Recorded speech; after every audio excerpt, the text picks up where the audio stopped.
Two balls and a strike to count on Taylor. Reyes fires, swinging a drive, deep left field. It's his way back. Walk the ball. Reyes Taylor.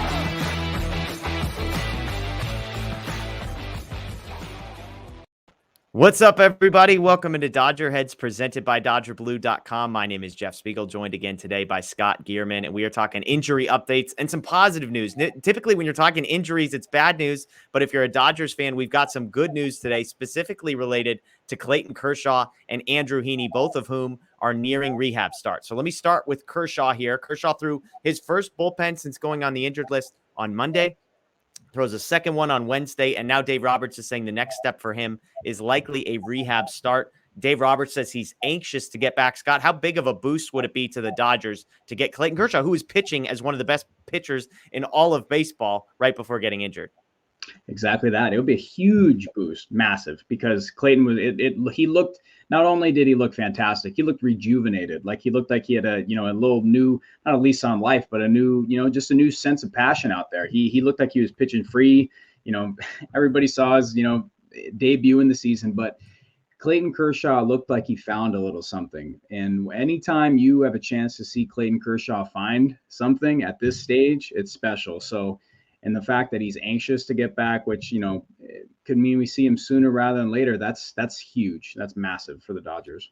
Yeah, has not pitched since May 7th this season, but, before going out with an injury, this is a guy who had a 1.80 ERA in 5 starts across 30 innings. So huge news there for the Dodgers. And again, a rehab start is likely. As of recording this, we don't have details of when and where that might be. Part of the reason that it might be a little complicated is because of the next guy on this list, which is Andrew Heaney, another guy who is due to make some rehab starts. Heaney is ahead of Kershaw.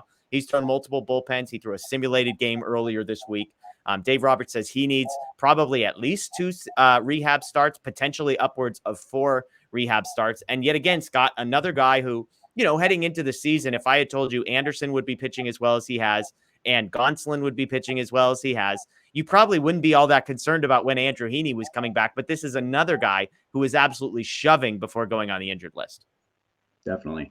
So what's really nice this season about the Dodgers is that their depth in their starting rotation was a little bit of a question because you didn't know what you were getting from Andrew Heaney or Tyler Anderson.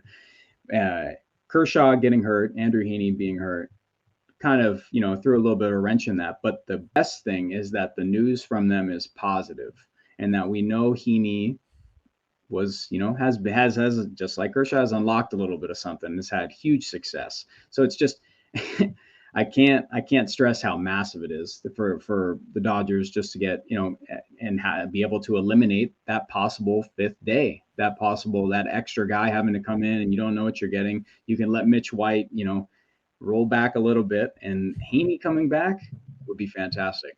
Yeah, it's like our friend Daniel says, no disrespect to Mitch White, but it would be nice to not have Mitch White. It would be nice to not have guys making their major league debut in a stretch of baseball that, not the most important stretch of the year, but every game counts the same. Heaney, just 2 starts for the Dodgers this season, but 4 1/3 no earned runs in his first start. And his second start, April 17th, the last one he made was the gem. 6 innings, 1 hit, 11 strikeouts. So look, nobody's expecting Heaney to post a 0.00 ERA for the entirety of the season or to be striking out, double-digit guys in every game. But if the Dodgers can get those 2 guys back, I mean, who knows? You could go with a 6-man rotation for at least a period of time when you have these stretches of, 25 games in 25 days or whatever it is. Then you're not pushing people. You're not rushing people back and that kind of thing. Would you go to a 6-man rotation the way Gonsolin, Anderson are pitching and the way Kershaw and Heaney were? Like, would you just go 6 guys every 6 days, give everybody a little extra rest?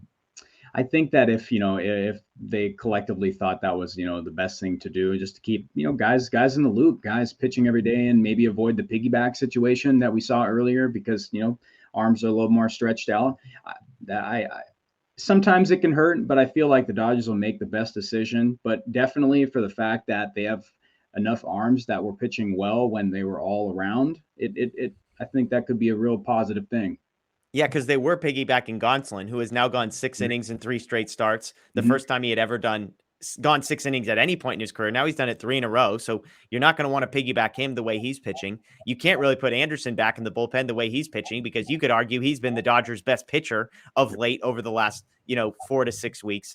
the way Heaney and I mean, obviously Kershaw, Urias, Buehler aren't going anywhere. And the way Heaney was pitching, it's like there's just too many options, which is a good problem to have for the Dodgers. Again, because we're coming out of a stretch where Michael Grove's making his major league debut. Pepio's getting 2 starts. Mitch White's getting multiple starts. So to go to a problem of having 6 pitchers instead of 4 is something we're looking forward to. One other injury note, Kevin Pillar, as we're recording this one, he popped his shoulder out on Wednesday. It popped right back in. This is a shoulder he's had surgery on. There's very rarely that I can speak from experience on injuries. I've dislocated my shoulder. I've had surgery on my shoulder. It's possible that it's just dead arm for a few days, that it's sublexed, and that he's right back a few days. They're currently listing him as day-to-day, although, with a roster crunch potentially coming and a guy like Pillar who you can't DFA, maybe they put him on the injured list for a little bit, buy themselves some time with that. But we'll see what happens with Kevin Pillar. Real quick, Scott, I mean, have you been impressed with what you've seen at Pillar? We know what he's done at AAA. He came up to the majors, has struggled a little bit with results, but it feels like he's hitting the ball hard at least. Yeah, absolutely. He struggled before yesterday's game. I think he was 0 for 10 with 4 strikeouts. And then he had that really good swing, and he has made some great defensive plays. He's showing the effort, like he wants to be here, deserves to be here. And I think that's, from a guy who's trying to prove himself in AAA and comes up and, plays with that same intensity. That's really all you can ask for. He hasn't seen big league pitching in a really long time. So I hope he's back. I feel like he has a lot to offer when he's right. And yeah, that's it. I hope that shoulder's okay. Yeah, absolutely. And the Dodgers could use him right now because they're still waiting on Muncy, who's out, and that kind of thing. So, hey, we appreciate everybody joining us. Again, this is Dodger Heads presented by DodgerBlue.com. That's Scott Geirman, staff writer for DodgerBlue.com. My name is Jeff Spiegel. Thank you. Check us out, YouTube, subscribe, ring the notification bell. If you're a podcast person, make sure you're subscribed on Apple, Google, Spotify, wherever you get your podcast. Search for Dodger Heads. Please subscribe, rate, and review. And as always, check out DodgerBlue.com for all the latest. We'll see you next time.